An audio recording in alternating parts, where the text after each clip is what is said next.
Renee, who I've been just chatting for so many years on Facebook and never with our voices, just now for the first time face to face. It just feels just awesome. We've had video calls before. We had? What? I'm pretty sure, yeah. No, we've chatted like quite a bit on text. I don't think we had video chat. I thought we had at least one. Maybe I'm incorrect. I thought we did.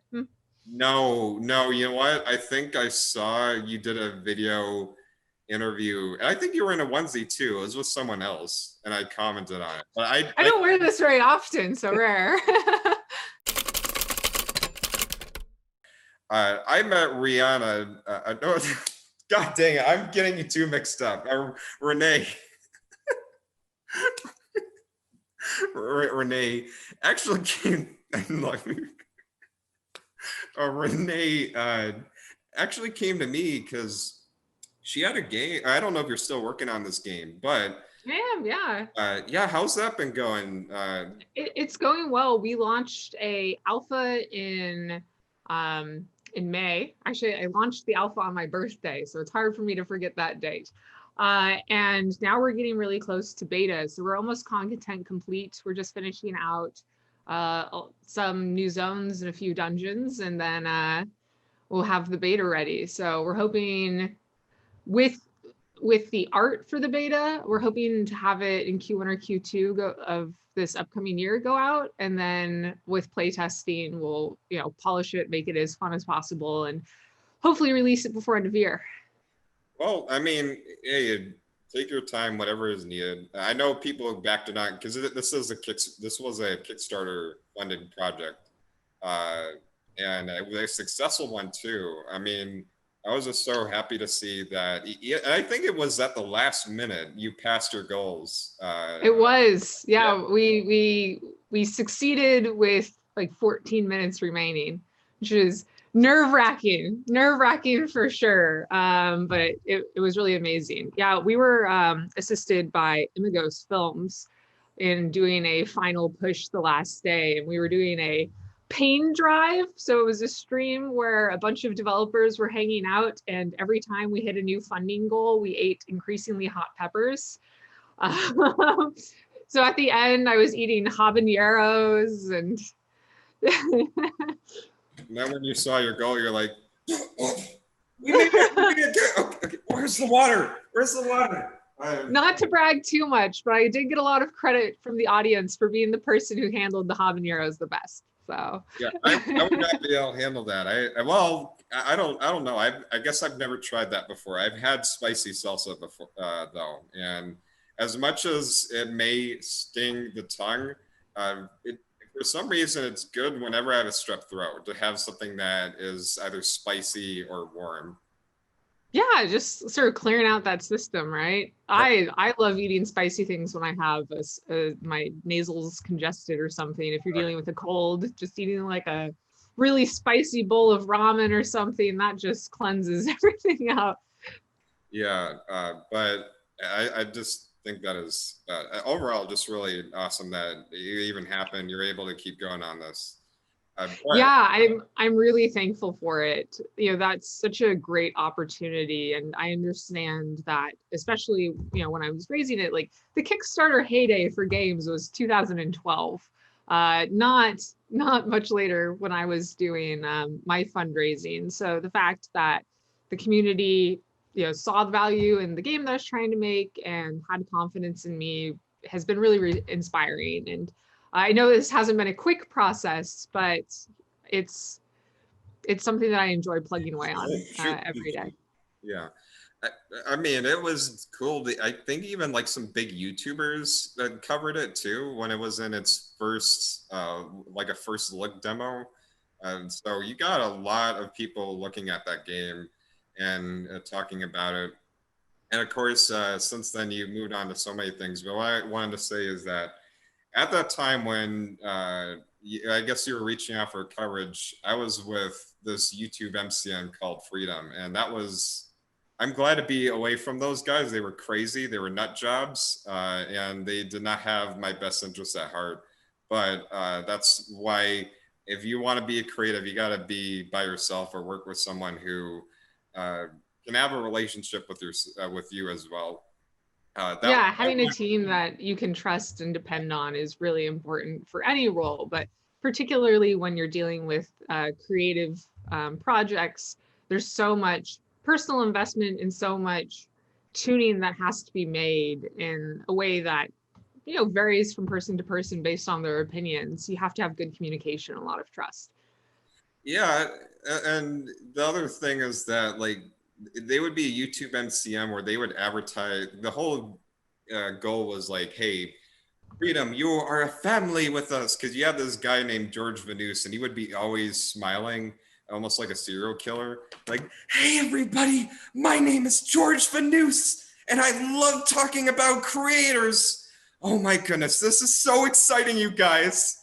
And there would be like some people working with him who's like, yeah, he's kind of scary when you actually know him in person. Like he would turn off his happy face and be, go back, get back to work. Hey everybody. That'd be one of those. Uh, anyway, I mean, it was an interesting experience, and I've made some wonderful friends out of it. But yeah, it just when you have heavy tides with a YouTube MCM, you never really know. But Well, let's stay on more positive notes. I yeah, think that people early in the morning in particular are going to be wanting to hear something like a little bit more upbeat and inspiring, especially yeah, after this week. My yes, goodness. yes. I know that 2020 has been quite tiring for me, so I am thoroughly enjoying not having to wear business clothes, just decked out here in my kirigumi and just I mean, enjoying such wonderful company. no. I mean, there was this. I always have memories that are just wonderful to laugh. I mean, as much as I'm glad to be by myself, I always found it wonderful just to wake up in the morning to see them do some weird things like twerk to bring out some new audio tools. Uh, but it brought me to some wonderful, amazing friends that I still talk to today. And obviously, it brought me to you, who is a wonderful human being. Oh, thank you. To this day, I have not met in person, but hopefully one day, because you live all the way in Seattle, I live all the way in Texas. I'm in Baltimore now. I actually moved twice since we met. I was in Seattle and then I was in Los Angeles and now I'm in Baltimore. How's I'm a hopper. how is Baltimore? It's humid. I don't like that. Okay. Outside of that, it's fine. Humidity is not something that I'm used to. So I'll get like really excited like today. Today it's gorgeous outside. It's Yeah. sunny. You know, the fall leaves. Here, I mean, I can show you. The fall leaves have been changing colors. And so outside it just looks absolutely gorgeous. Those colors. And then I stuck my head out there and I was like, why is it humid? It's November. Please just give me cold weather. Leave me alone. We'll get that snow lady. You get to make snow angels and make Pokemon snow glue. That's what I used to do as a kid. Make Pokemon snow glue or snow man snow whatever I'm talking about. One of my most embarrassing snow creation stories is obviously I'm a giant nerd, clearly. Yeah. And back in 2002, there was this little anime that was starting to become really extremely popular known as Naruto. And I loved Kakashi. I was like, Kakashi is like amazing. So I made a Kakashi torso snow person and borrowed a pair of my like dad's blue underwear to use to do the face mask on him. And then just gave him like the most magnificent set of pecs and abs that you would ever see on a snowman. And then like I have created my snowman. Yep. No, I think that's just great. I mean, we've all been into or done weird things, even when little. Like I used to have nightmares over this talking tooth called Tommy the Tooth, and it was some Jim Henson thing in the '90s that was partnered with Rice Krispies. It was just a tooth with a mouth and a face, wanting to go on adventures, stop the evil cavity goon. Uh, and I would have nightmares because of how like alive that tooth and that brusher was called. And I would wake up and in my head, like the Timmy the Tooth would just be bouncing around my bed. And I'd just wake up, go, oh, I'm on adventure. Da da da da da da. What was that? Uh, so I mean, mine was more obscure puppet stuff. But I mean, whatever you were into, that is still. I mean, having great memories. And yeah, people in this their Twitch chat are like, okay, who the heck is Renee Gittins already? You, as what we just said, you are a prime developer of a Kickstarter project that you said is hopefully releasing at the end of this year, Potions: A Curious Tale. And also you are the CEO, the boss of IGDA, International Game Developers Association, which that's a massive title over there. I remember before you went to become the leader, or at least the current CEO, I had people in the Dallas chapter because I was like, "Hey, do you know about this Renee Gittins?" And before you became CEO, and they're like, "Who the frick is this Renee Gittins?" And then weeks later, I'm like, "Well, she's your boss now, punk." So, no. I mean, all love. Everybody loves everyone. Hopefully, you've had that experience too, where people are just grateful that you're the CEO and not like, oh, she's never gonna be the, oh, she's my boss now. Okay, I'm getting your latte. Yeah, no, it's not quite like that. Yeah, so hello Twitch. I don't have this Twitch actually stream pulled up. I should do that so I can join the chat. Could you pass me the link to that in this chat? Yes, yes, we'll do that. So yeah, as you know, my name is Renee Gittins. I am both the head of my own game studio called Stumbling Cat, working on a game called Potions: A Curious Tale, which is an adventure crafting game where you play as the young witch named Luna, who's recently discovered her ability to brew magical potions. And so she can use these potions as spells to battle monsters and overcome obstacles and solve puzzles on her quest to become a potions master. And throughout her adventures, she encounters fairy tale and folklore characters from around the world. So you get to encounter Baba Yaga from Slavic legend, and Prince Charming, and Little Miss Muffet, and Sun Wukong and Tripitaka from Journey to the West. So there's like a whole range of different characters and stories you get to enjoy and explore. My day job is I, about a year and a half ago, became the executive director, which is basically the CEO of the International Game Developers Association. We are a nonprofit professional association that represents game developers around the world. Our mission is to support and empower game developers everywhere in achieving fulfilling and sustainable careers. So what I do as the executive director is I help create initiatives to support developers, help create programs. Just this last year, we launched a global mentorship program for developers. We had our first eJam, which is a virtual game jam for students, where we paired high school and college students with professional game developers as mentors and had them make games in 48 hours. And like when COVID first hit, we actually spun up a game developers crisis conference online that was all about how to work remotely, both on the technical side and manage remote teams, how to maintain your mental health and self-care, how to communicate with your community and help them through crisis periods. So, and that was all free.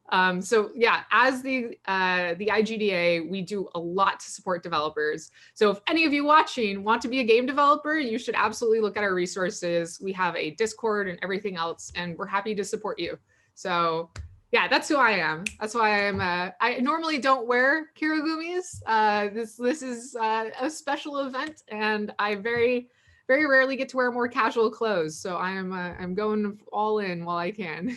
Lady, this is a casual event. I mean, I just an hour ago we had Cook Children's medical or Aaron McDonald from Cook Children's I was dancing around like an idiot to Croc's World, a PS1 game nobody remembers. But uh, and I mean, we're all here to have a good time, but also be more aware because Extra Life, as much as it's a time for people to rejoice and just make each other smile, it's also an important time. As we mentioned, things are rough this year and COVID-19 and all that. But that's where this event comes in to raise money for the hospital of choice and to support those in need.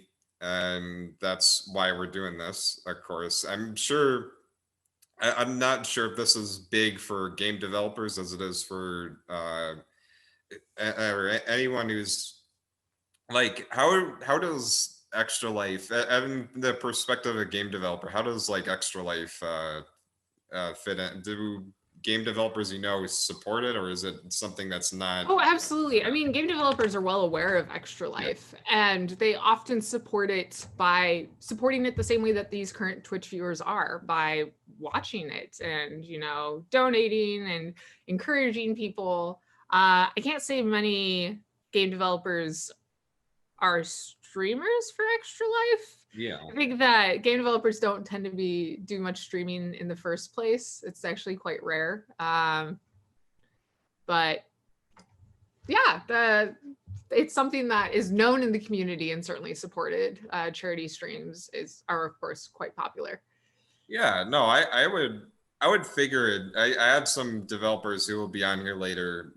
They're like, yeah, I think I've heard of Extra Life. I'm not too familiar with it, and I mean that's perfectly fine. I mean the goal here, more than raising money for local children's hospitals, is for more people to know Extra Life. So next time, we could get even bigger support. Like later today, 11 we have Black Irish and UK musicians, which in the United Kingdom and in Ireland, Extra Life is not even there. Like it's only a US and Canadian charity.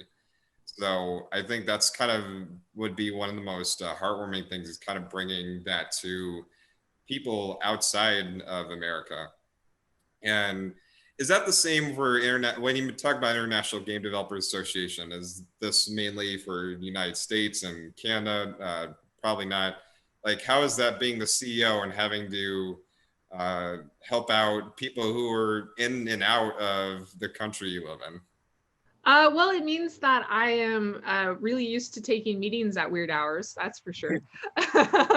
um, but overall, yeah, it translates to having to learn a lot about different game development communities all over the world. I mean, everyone has their different problems and struggles. Yeah. If you're a game developer in a major US city, that's different than even just being a game developer in like the Midwest. There's a huge variety of different game development communities, both within the US and around the globe. I have had the pleasure of going to IGDA events in Japan, in Berlin, and meeting game developers literally from everywhere in the world. And while their needs are different, a lot of them are similar, looking for networking, looking for improving their skills, looking for growth opportunities. And that's what we try to focus on and provide. Our like three core pillars are knowledge, community, and advocacy. And those can be implemented anywhere in the world. And often what is good community, what is good advocacy, and what's good knowledge one place applies fairly well everywhere, but not completely. I mean, clearly there are turmoils and challenges that are faced in some parts of the world that aren't in others.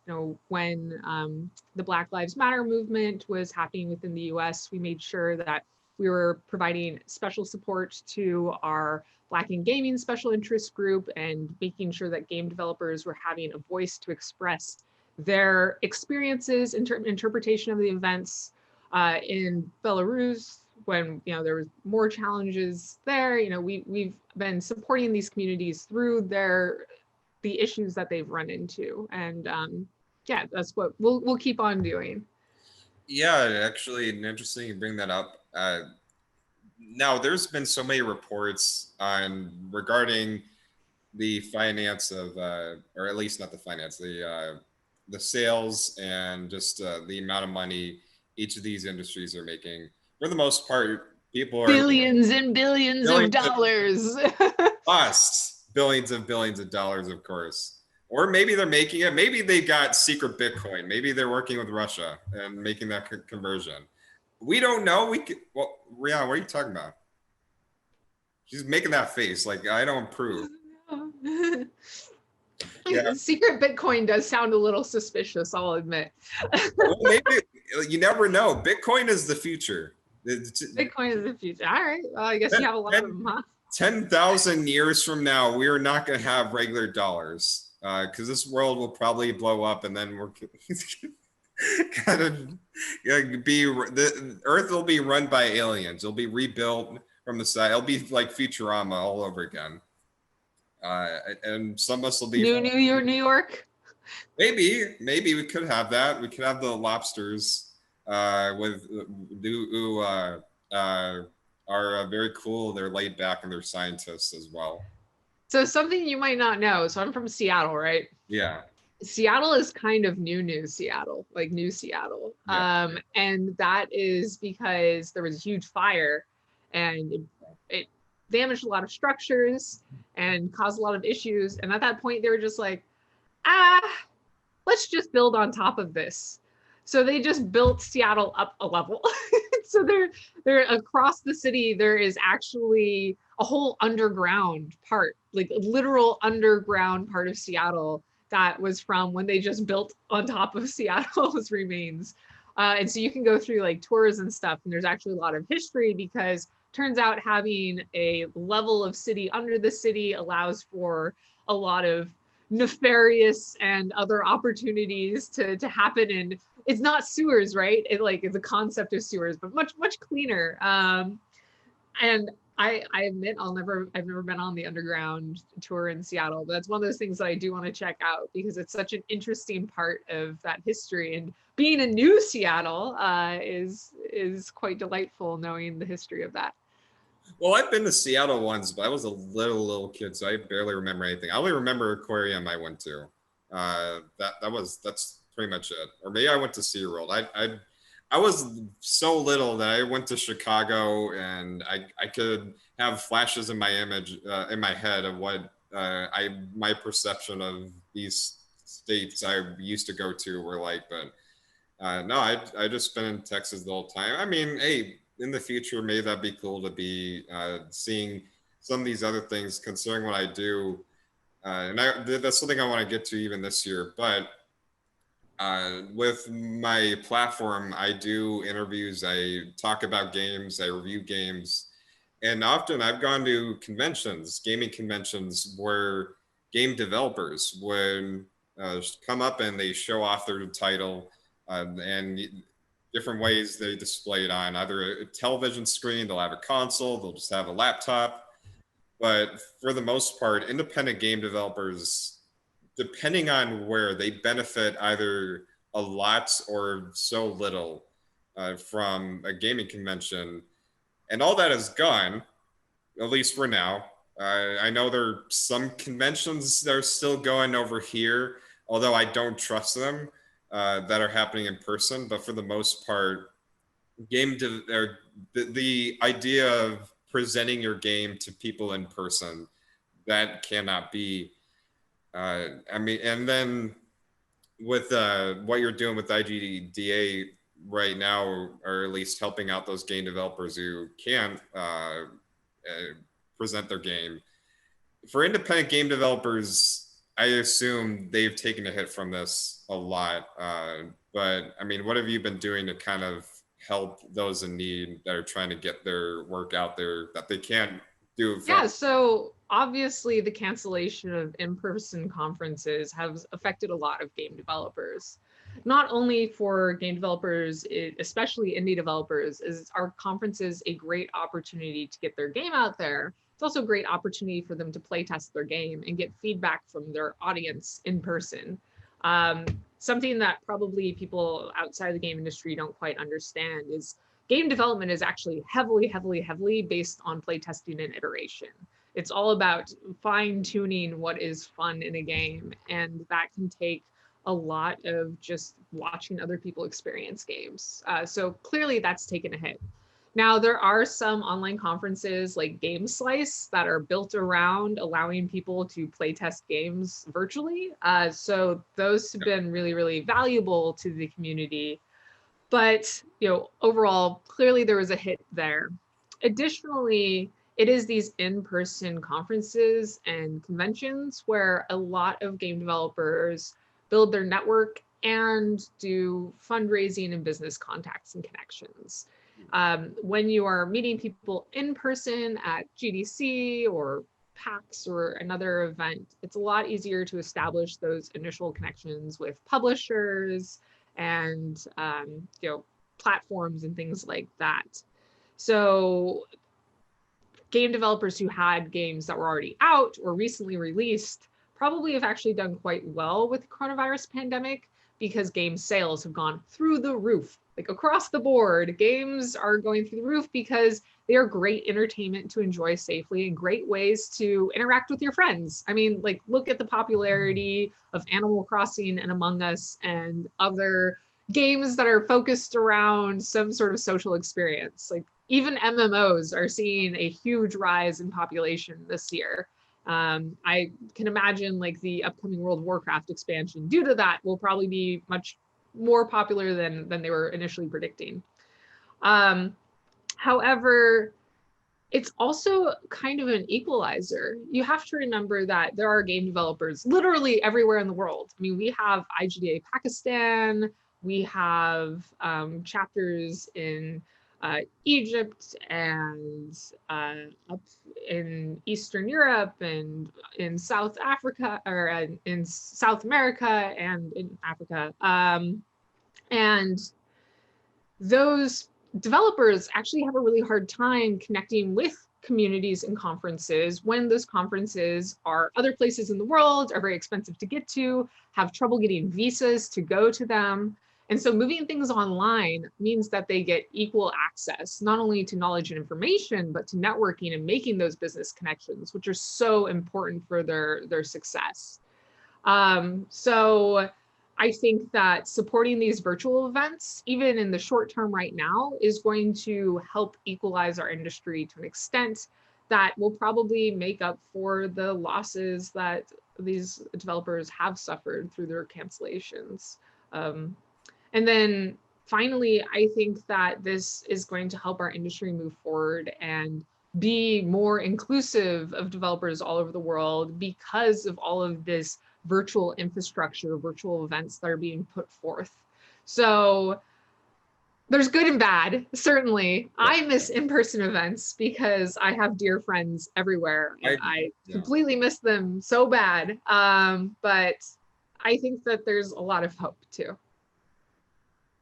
Yeah, I mean, I miss in person as well. We used to do this in person actually at a studio in Plano, but that shut down all that. So we're kind of carrying this, me and Rihanna, virtually. But I mean, there's the hope that in the future we could do this hybrid where this is virtual and in person at the same time. But I mean, it's way too, especially in Texas. Texas is really hot right now with COVID, and cases are going up. I mean, I had Halloween where kids were bunched up together and smeared chocolate over a bowl. So I don't think it's going to be safe to be here through the rest of the year.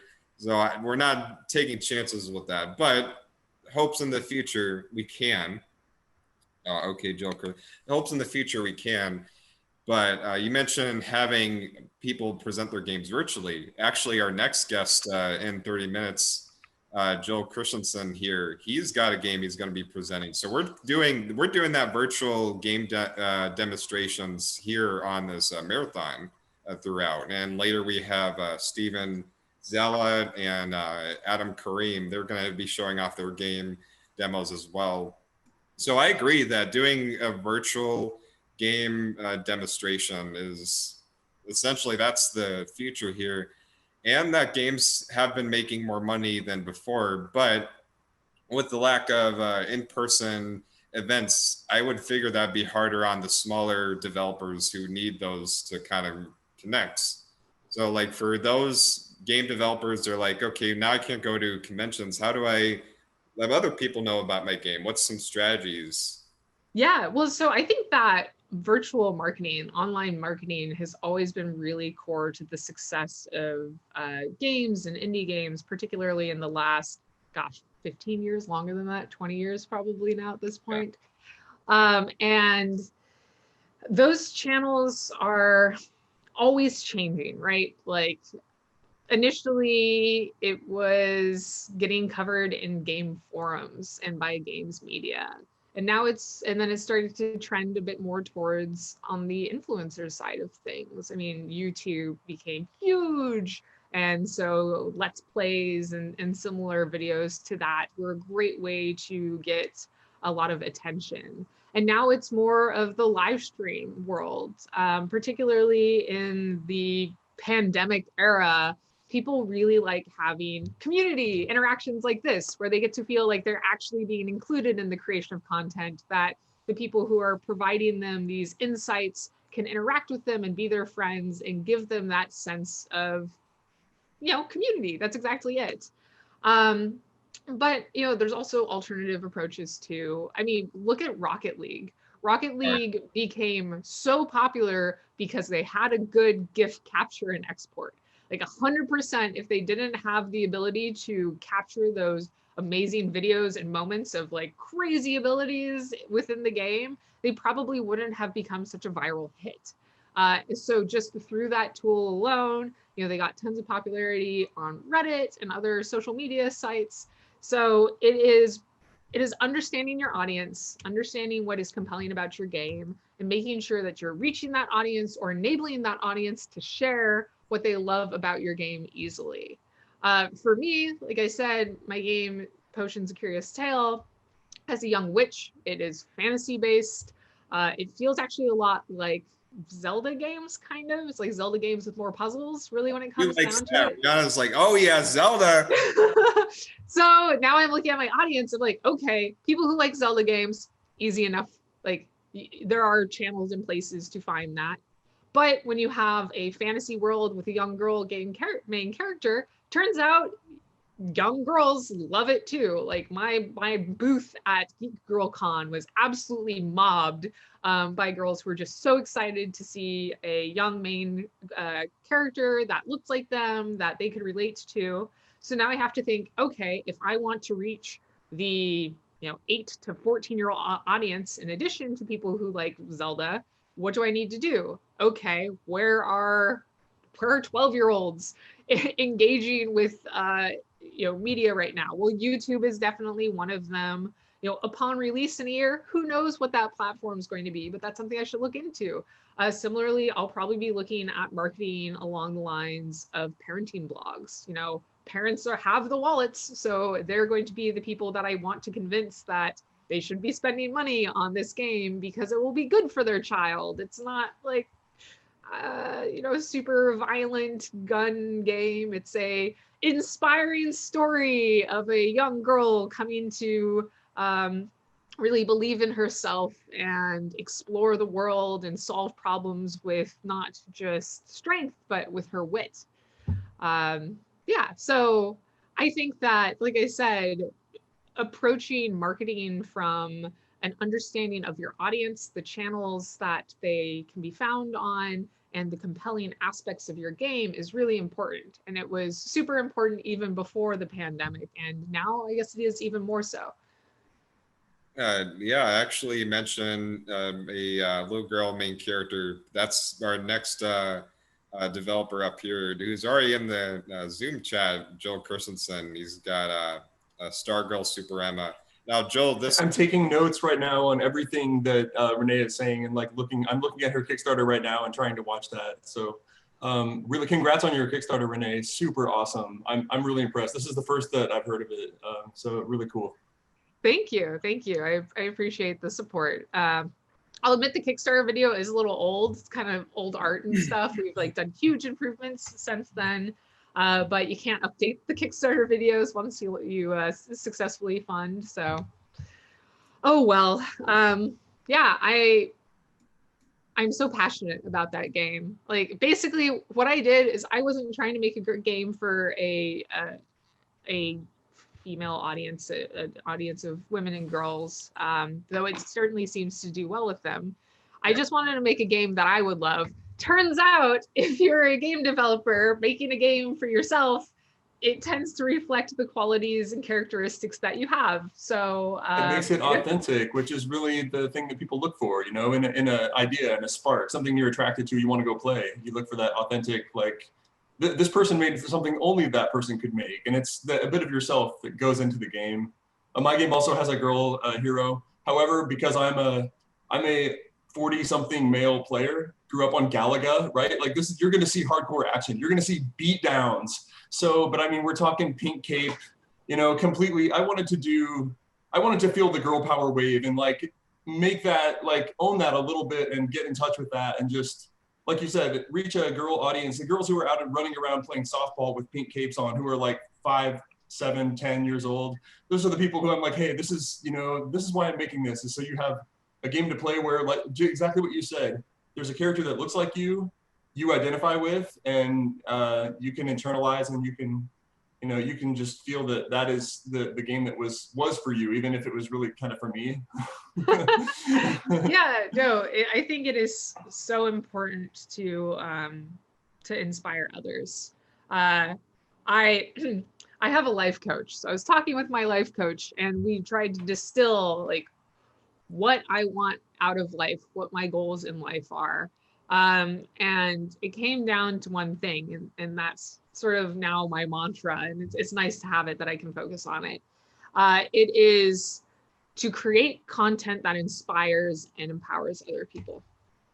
Because through the IGDI, I can do that. You know, through the IGDI, I can create initiatives and videos and conferences and, you know, resources and white papers to empower and inspire others. And through my game development, I can create games that empower and inspire others. And so, yeah, that's like super my life now. Like personal growth and inspiring others are like the two things that I am focused on. So I'm really thankful that I have 2 outlets for that right now, and 2 outlets that I believe in so strongly. That's super great. You know, I've been working a lot on myself too, and read a book called Tribe of Mentors, you might have heard of, by Timothy Ferriss. Super great. It's a collection of interviews with all these world famous people from, we have doctors, neurologists, like athletes, everyone in the world who is awesome at what they do and has made an empire out of it. Hundreds of them, like 150 interviews. I don't know if you guys have read it. It was a really influential book and got me thinking just a lot about, like you said, my goals, things that are important to me, how to sort of do what I do.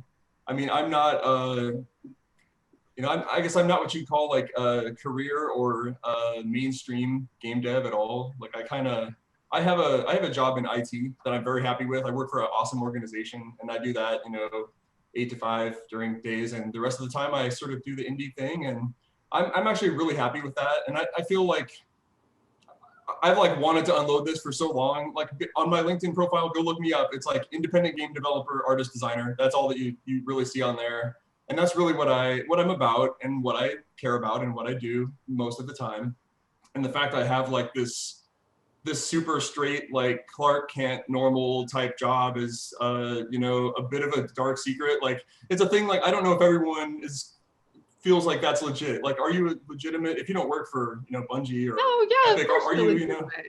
So there's a bit of like imposter syndrome, I guess, around the fact, like, and I don't hide it, but I also don't be like IT professional, you know, good at people code, you know, on my page either. So it's, I guess, a double life thing, if you want to call it that. Like having a double life is sort of working, I think, pretty well for me and allows me to do. I'm almost like a solo dev. Like I have a collection of musicians and other support people that help me, but like my thing is being a hermit and just sitting there like tinkering with the deal for like 3 years, you know. So I relate to that very well. Yeah. I do all of the design and all of the programming for my game, so it is a content heavy game with a lot of tinkering. We have over 100 different potions in the game, as well as like dozens of different puzzle types. So there's a lot of tinkering in that code, trying to make everything feel and look good, not to mention scripted events and things like that. I was talking with my friend the other day, and I was like, in 3 hours, it took me 3 hours to code a 8-second sequence where like the player like goes in, triggers an event to happen, that event like plays out, you know, in the game, and then the player goes forward and triggers another event which had like special items come in and like lock the doors, and then they had to defeat the you know, the monster in there, and then the doors unlocked. Luckily, it's all modular code, so I can reuse half of that again. But it's one of those things where you're like, yeah, this feels great. And then you play through it and it's done in 8 seconds. And you're like, huh, that was a lot of At least time. you got that part done though, right? Like I will show you in my demo a bomb exploding, like a puff of smoke that took 4 hours to do in pixeling. And this is a demo I built in the last 2 weeks. Like 4 hours was a lot. Like it was a big percentage of the build time. So I was like, this has to look good. I want a bomb to blow up and not be violent, but be puffy and like cartoony, just like poof. So I worked very hard on that. It took like a whole session just to do this. I'll show it to you if it works. This will be my first time streaming a game from my PC here. So Joe, you know who or Rihanna? God dang it! I just mixed you two up again. Renee, she's the CEO of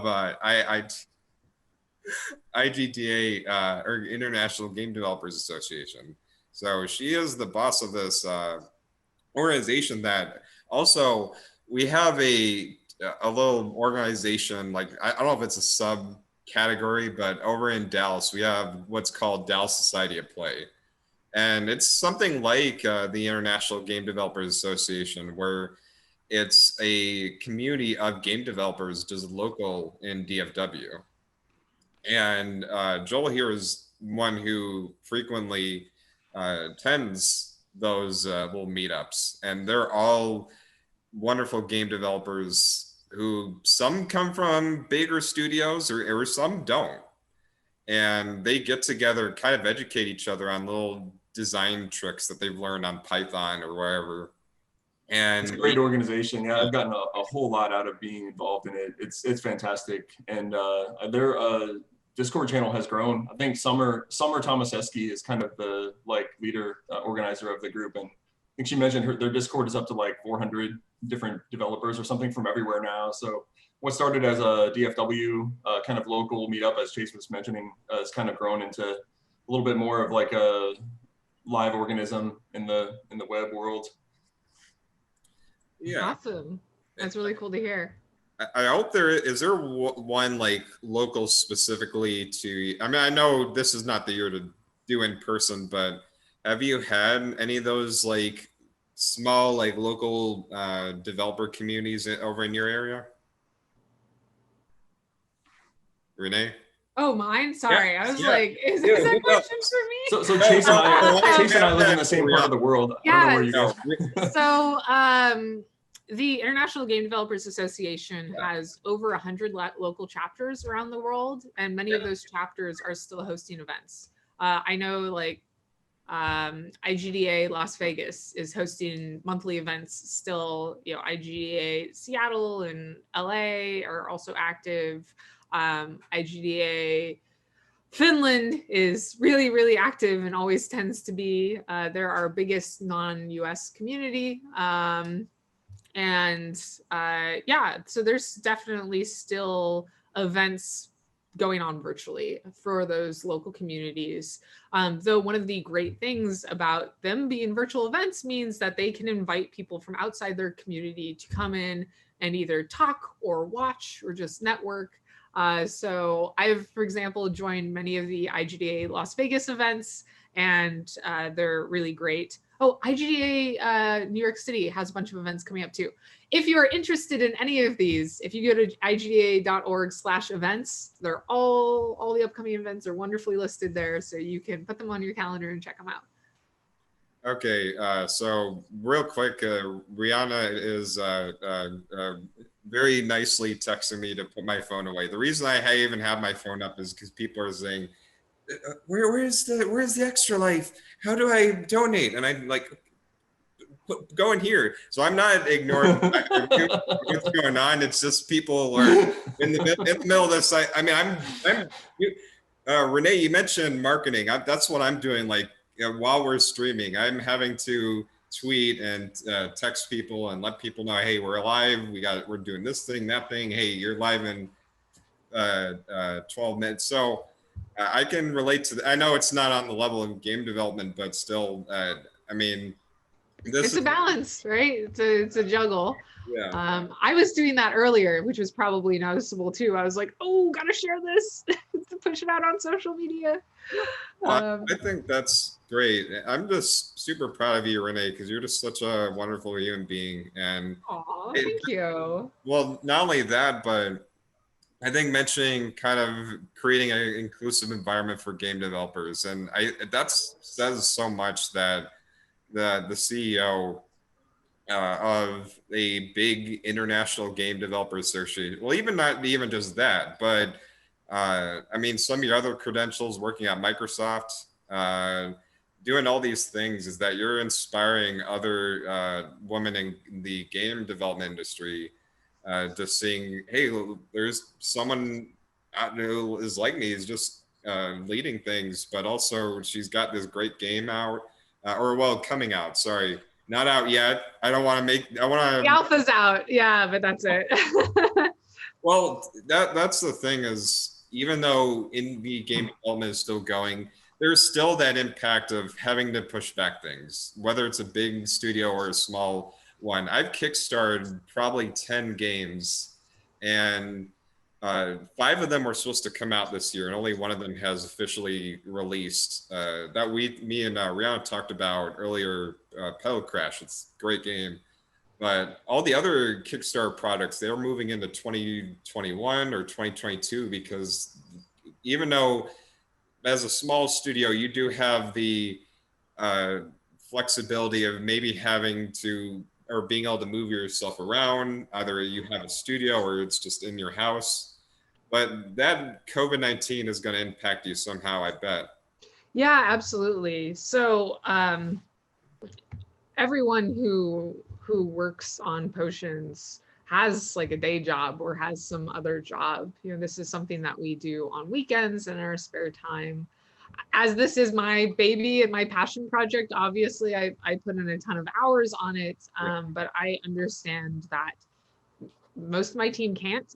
They have to maintain their balance. And unfortunately, with the coronavirus pandemic, like one of my team members is an essential worker. And so, she has been absolutely slammed and dealing with, the outcome of having that stress and, working so many hours. So some of the deliverables are just not able to come in on the planned schedule, and that's fine. The advantage of this not being my day job is that I have a job that pays the bills, and therefore I can push it back. I can let my team, support my team and their mental health take the time they need. And I think that's really important, and I'm glad I have that flexibility. As much as I do want to run a studio where everyone comes into the office and it's their full-time job and they are employed, admittedly, the flexibility of doing it this way does mean that I get to avoid like the terrible outcomes that would have happened if we did end up missing a bunch of milestone deadlines. So I'm also really glad that with this flexibility, I can focus on making this the most fun game that it is. I don't have to cut content or cut corners. I can take the time I need to make this a thorough, large, fun, well-tuned game. And that's what we're really working on. And just from the alpha feedback, I did months of post-alpha, tuning that alpha content to be more fun, more compelling. The first 2 hours of the game are smooth as butter now. And I hope to give that same time and attention to the entire game. You described the process really perfectly, Renee. And I think also it makes it more taking the time and the flexibility and the freedom to sort of do it the way you know is right, and the way it makes it more, I guess, maybe not more meaningful, but just a more like interesting journey and more different game. Start again, you know, like just kind of do whatever, path I need to get to the end of the project. It may not be a straight line, but I don't have to worry like, oh, in 6 months, like we have to have this for this publisher, you know, or something, because that would just, to me, when it becomes work and it becomes, you know, a product and you know, having to pay keep the studio lights on, then it loses something. So I think you made an excellent point about your flexibility. People having other gigs that sort of pay the bills and being able to, hey, I need to take 6 months away. I can't work on the game for 6 months. You know, not a problem. You know, go take care of what you have to. Come back. So I think those type of things are, to me, that's really the only way I really want to work. Like I can't have an industry mindset about what I do, and I won't have one. So you know, people ask me when it's coming out, and I'm like, bro, I'm going that way. Like, I'm gonna go do some pixeling now. I don't done, right? Yeah, your description really like affirms a lot of things that I've sort of put into my game design practice, that I'm like, I don't know if other people do this, or like if this, I don't, you know, maybe, am I the only one who works this way at all? And I guess I'm not. So yeah.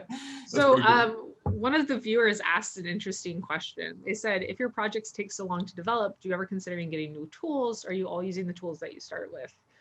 At least personally, I can speak to this, and it depends, right? Like tool upgrades, you know, changing, for example, the even game engine version that you're using, all come with their own risks and costs. I have upgraded my game engine a few times, but I've kept it all within Unity 5, which means I don't have to rebuild everything. Like some things get deprecated, but you can update it well enough. But I have completely ripped out entire tool sets. I started making the game just using Unity audio, and then switched to Fmod for the audio middleware.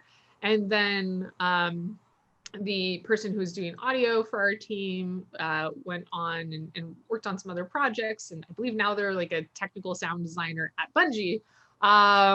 So I have a new, really talented, wonderful composer and audio designer who is very familiar with Wise, which meant I ripped out all of Fmod and put in Wise. And it was a pain, and I didn't want to do it. And I am so happy that I did it, because now, you know, Wise is a super powerful tool, and I have someone who is really competent in it, and they're able to do a lot of tuning and adjustments and just add a sense of magic that would not have been possible if we had continued using Fmod, or would have been much more difficult for that. So I think that whenever you're looking at upgrading tools, when you have a large project or a project that's been going on a long time, you really have to weigh the pros and cons, because there's the implementation time, there's the risks of integration issues, and then the ramping up to new tools. But then there's the benefits of what those tools bring. Like they might bring additional functionality or make the process in the long run easier. So that really has to be evaluated on a case-by-case basis. Yeah, that's a really cool. I mean, oh, okay, I thought someone was there's an event before we start with Extra Life, there's an event that you're doing in a week from now. What is that about?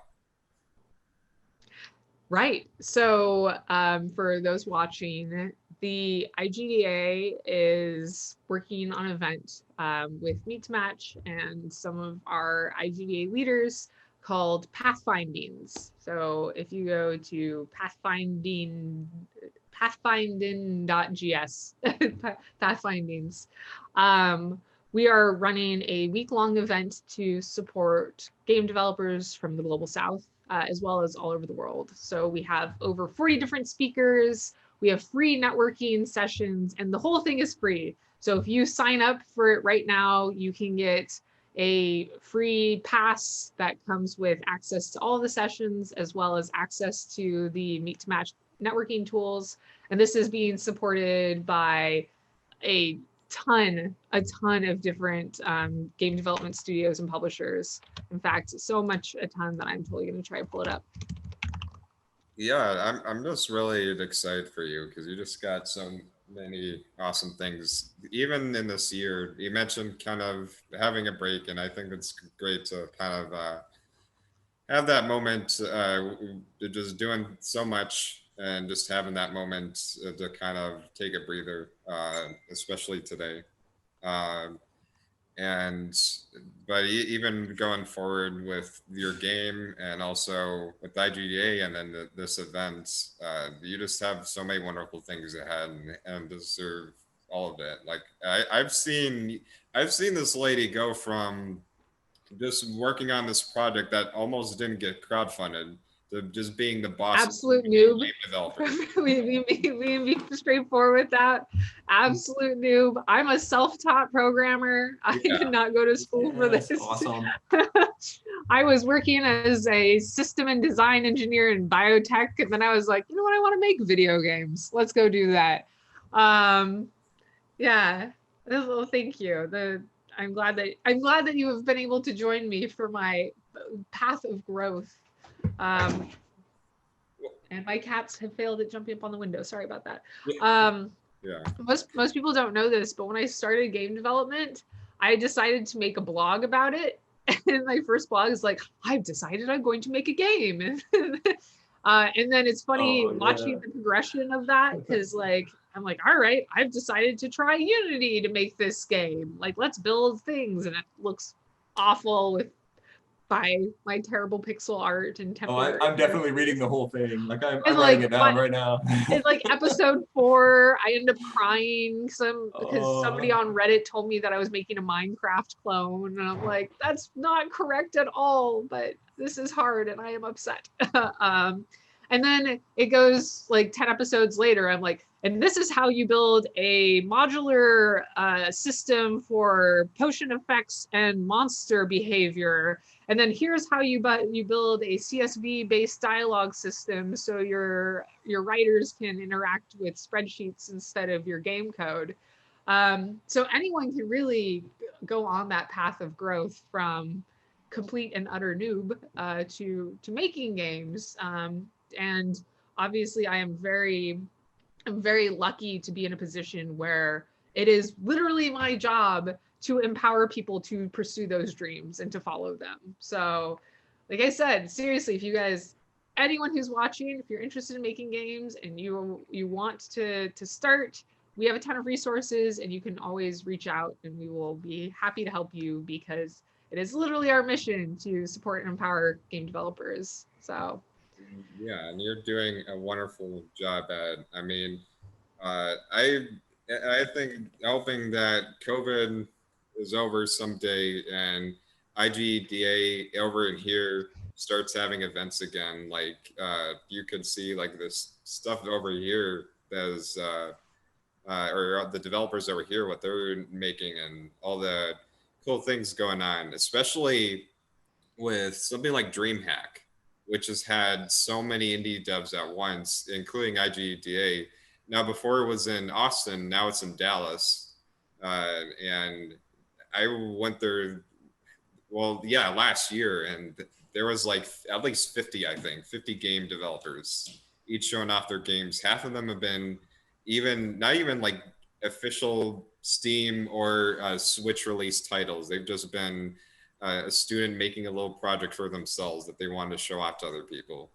And I think you will empower everybody, regardless of where they're at, because you're just such a wonderful person. Oh, thank you. Thank you so much. And thank you so much for having me here. And thank you for working on this this great cause. You know, Extra Life does so much. Huh? 10,000 for cooked children. That's our goal. Yeah, exactly. Yeah, it's so wonderful to see games bring people together for good causes and for games to help people through challenging times. I think that games are truly a tool of empathy, and that's something that we need more of in this world right now. I think everyone can agree that, right? Like, we need more empathy, we need more love, we need more support. And it's wonderful to see people come together through events like this to support others. So Yeah. thank you absolutely so much for having me. Joel, it's great to meet you. Same to you, Renee.